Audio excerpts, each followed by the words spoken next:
我们今天有一个用户告诉我，他说他呼吸机没再用了，打算脱机了。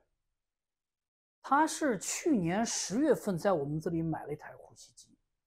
其实他在买呼吸机的时候是非常的纠结的，因为他去医院做睡眠监测，这个报告并不是特别的严重，但是他的白天精神是有影响的，就是感觉白天没事干了就想瞌睡，就犯困。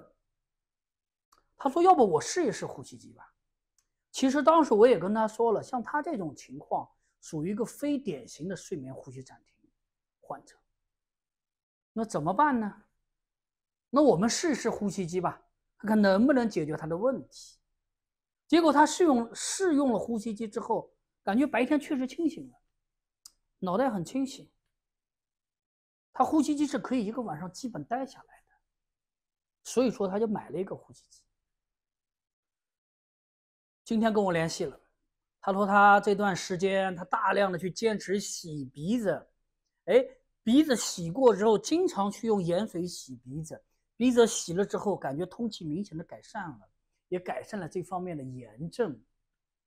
他不用带呼吸机，感觉白天精神也是不错的，打呼噜也打得轻了，也少了。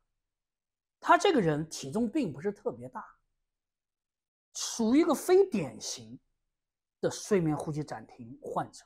典型的睡眠呼吸暂停患者往往是体重比较大，脖子也短，下巴也小，肚子都是滚圆的，这种是典型的睡眠呼吸暂停患者。马路上有这种人非常的多。但是这个用户他体重是并不大的，是比较瘦的中年人，身材维持的还是不错的。但是他的鼻子情况不是太好，导致了一定程度的打呼噜跟轻微的睡眠呼吸暂停。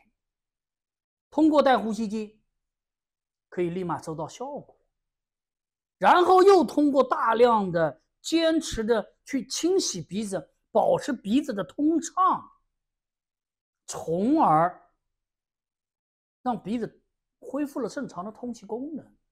因为本身也不是个很胖的人，所以说他可以不用戴呼吸机了。